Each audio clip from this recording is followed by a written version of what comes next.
Сәлем, біз бүгін көкөністермен танысамыз. Қияр,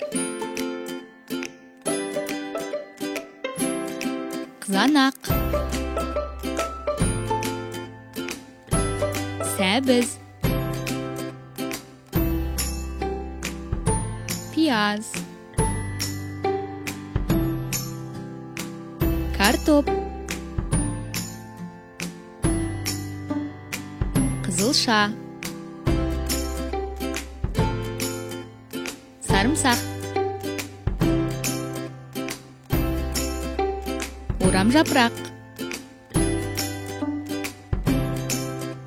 асқабақ, кәді,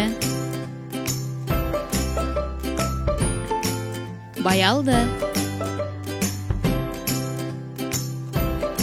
ақжелкен,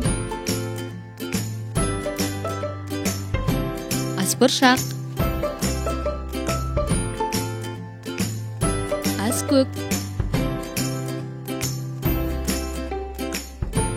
шалғам, шомыр,